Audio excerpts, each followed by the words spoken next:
Ang Ebanghelyo ngayong Martes, ika-23 ng Disyembre, ay mula kay San Lucas. Dumating ang oras ng panganganak ni Elizabeth at nagsilang siya ng isang sanggol na lalaki. Tuwang-tuwa ang kanyang mga kapitbahay at mga kamag-anak nang mabalitaan nilang siya'y pinagpala ng Panginoon.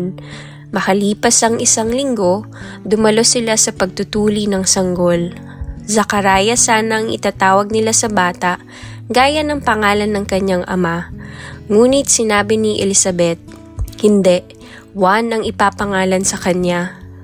"Subalit wala namang kayong kamag-anak na may ganyang pangalan," tugon nila. Sinenyasan nila ang kanyang ama upang itanong kung ano bang ibig nitong itawag sa sanggol. Humingi si Zacarias ng masusulatan at ganito ang kanyang isinulat. Juan ang pangalan niya. Namangha ang lahat, noon din ay nakapagsalita si Zacarias at nagsimulang magpuri sa Diyos. Natakot ang lahat ng taga roon at naging usap-usapan sa buong bulubundukin ng Judea ang mga bagay na iyon. Pinag-isipan ito ng mga nakabalita, ano pat naging tanong nilang lahat. Magiging ano kaya ang batang ito, sapagkat maliwanag na nasa kanya ang Panginoon.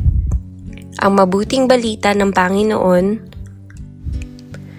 Ang ating faithful reflection ngayon ay isinulat ni Brother Arnold Aveles from PDCC. Hindi dahil gusto nila, kundi dahil gusto ng Diyos. 13 kaming magkakapatid. Naaalala ko noong bata pa ako, kaming magkakapatid ay palaging tinatanong ni na mama at papa kung ano ang gusto naming maging kapag malaki na kami. Iba't iba ang aming mga kasagutan. May gustong maging engineer, lawyer, teacher, madre, pare, at meron din akong kapatid na ayaw mag-aral. Magkakaiba ang aming mga pananaw sa buhay. Pero sa kabila ng lahat, palaging sinasabi ni Mama, "Ang dalangin ko para sa inyo ay masunod ninyo ang kalooban ng Diyos."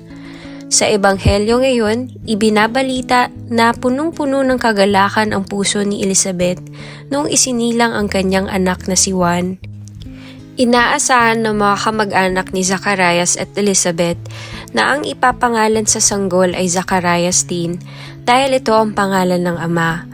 Noong tinanong si Elizabeth, she firmly stated that her son would be called John. Nabigla ang mga kamag-anak because this was going against the customary naming practices of their time. Nagulat sila dahil ang pagbibigay ng pangalang John o Juan ay hindi sang-ayon sa nakasanayan o tradisyon.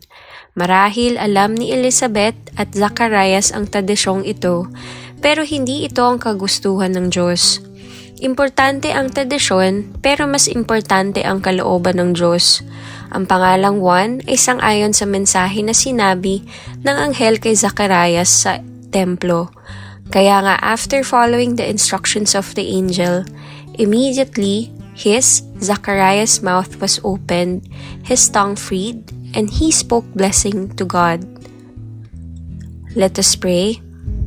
Lord, grant me the grace to decide for you and obey your truth, so that like Zechariah, my mouth may be opened, my tongue freed, and I may speak of your blessings. Amen. In the name of the Father, and of the Son, and of the Holy Spirit. Amen.